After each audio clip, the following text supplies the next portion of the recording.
We all know the economy is stupid right now, and I am personally tired of living through another recession. So I thought it'd be fun to try to help each other out and share some of our budget secrets that we swear by. I wanted to share my personal ones, but I also wanted to give a forewarning that I am not totally a conventional person. So some of these might resonate with you. Some of them you might think that I'm a crazy person, and you can take whatever you want from it. I would love for you to share some of your budget things that you do and that feel very easy to you, so then we can all inspire each other and try to help each other save as much money as possible. Starting off strong with I don't want much. Again, for a lot of people, this is going to be kind of extreme, but I don't like makeup. I don't care that much about fashion. I don't care about handbags. I don't like cute shoes. When the latest models of phones and electronics come out, I just roll my eyes. And when I do find something that I like, I put it on a list and I think about it for way too long. I do way too much research on it. Honestly, it's a bit of a problem. And I am more than okay being very patient for something. Like I've waited sometimes up to a year waiting to find it at a thrift store or on the side of the road or on the local buy nothing group. And I'm perfectly okay with that. I'm perfectly fine waiting and not having it in my life immediately. Having said all of that, there are sometimes things that I do want and I know that I'm not going to find it for free. And I am more than happy once I've done the research, once I've asked all the questions, once I've waited a while for buying it. I'm just lucky that I feel like a lot of the things that I do want are kind of unconventional and they're not super marketed or targeted for me. And I am notorious for being a horrible person to ask what I want for Christmas because I genuinely just don't want a lot of things. This is just the way that I am. And I'm not trying to say that you need to be this extreme, but maybe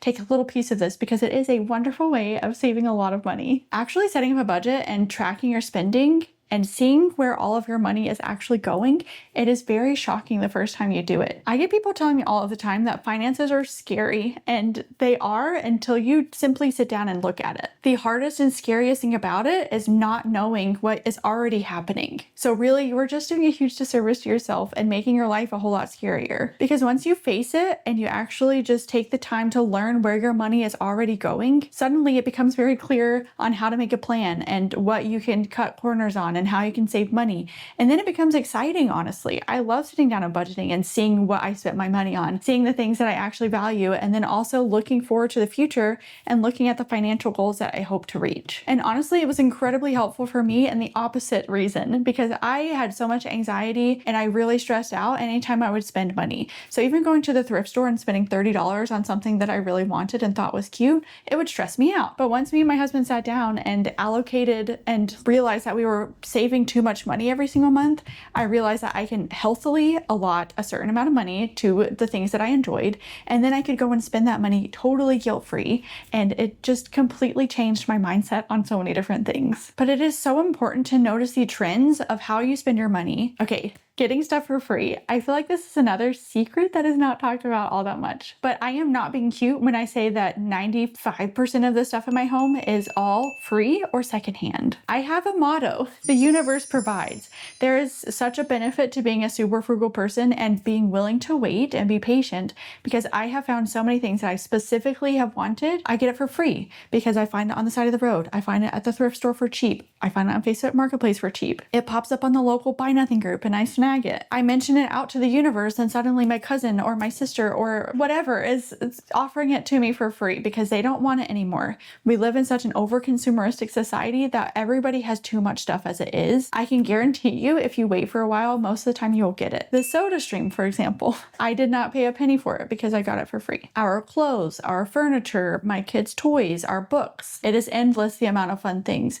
And my tendency is that I will use it for a while and then honestly we get tired of it as well, because that's just how a lot of things work. So then we pass it on and we keep it out of the landfill, and we also keep people from buying more stuff over time. So I like being sustainable, and lucky for me, a lot of sustainable swaps means that you're buying less stuff over time. For example, I haven't bought toilet paper for our family in over 5 years because 5 years ago we got a bidet. A lot of people just think this is too extreme, but the people that do it love it. It is life-changing because you clean yourself with the bidet, and then we just have little cloth wipes that we just pat dry the water. And then we rewash those cloths and it prevents us from having to buy more toilet paper.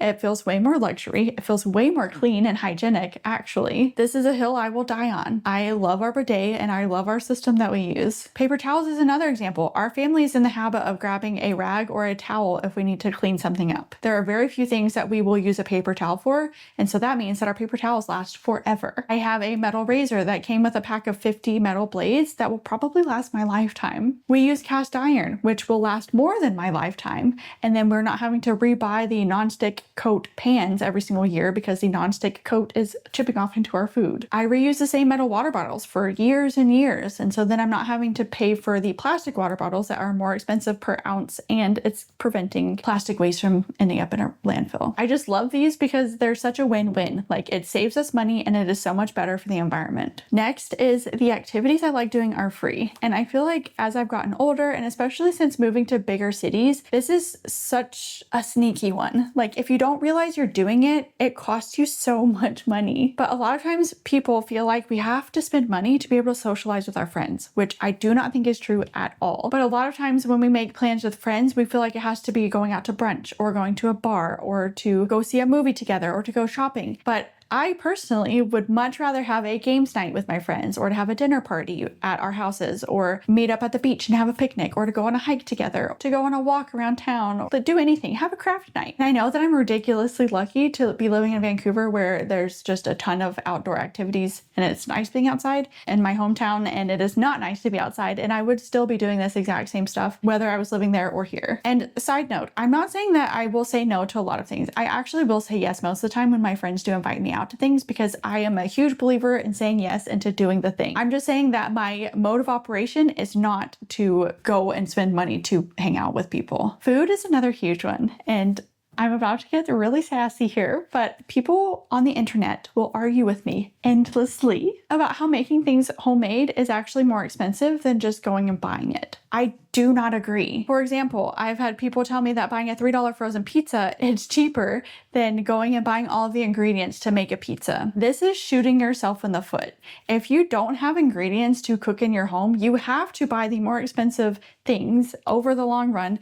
And plus, there's less nutrition. It tastes like cardboard. You are completely taking the joy out of cooking food and eating it. If you already make food in your home and you have the flour, you have the tomato sauce, you have the spices, it is pennies to make. And on top of that, we can make enough pizzas to feed our family for one night and have leftovers for the next day as well. Whereas if I was to try to feed my whole family $3 frozen pizzas, I would need at least 3 or 4 of them. And that adds up so quickly. And to compound this, I can make our breakfast, our lunches, our dinners, our snacks, our desserts, our fun drinks, our coffees. I can make all of this at home because we have all the stuff. And to compound it even further, when we have everything at home and we can make it, we know how to make it, we're comfortable making it, it prevents us from running out for emergency fast food runs because we know that we have food at home. We know that we can whip something up super quick, or we can also be smart ahead of time and make these bulk meals that will last us a really long time. It is way healthier, which is also a big factor in this, because if you're eating garbage for years and years, that is going to catch up to you in medical bills. The flavor is way better. And it's just, I don't know. I feel like food is such an important part of our nature that we are choosing to skip out on. Having a homemade meal around a table is kind of critical. And like another thing people will argue with me endlessly on is that making a loaf of bread at home is actually more expensive than buying a loaf from the grocery store. My husband sat down and calculated exactly how much it takes for us to make one loaf of our artesian sourdough bread with the flour, the water, even the cost of running the oven to cook it. It is $1.55. And again, this is for the flakiest, crustiest, warm, most delicious loaf of sourdough bread you will ever eat. And if we were to compare this directly, if we were to get a loaf as good quality from a bakery, that would be easily $10, but ours is $1.55. For me to go to our local grocery store, the superstore, and get a loaf of the nasty bread, it's $1.95. So it actually is cheaper to make the loaf of bread, but you're also not putting into the factor all of the other things, the health, the flavor, the enjoyment of making it. I am probably arguing with the wrong person here. Next is that shopping is not a hobby for me. I am an odd duck and I find shopping very stressful. Put me into a store and tell me to buy a shirt and I will spend probably 3 hours looking at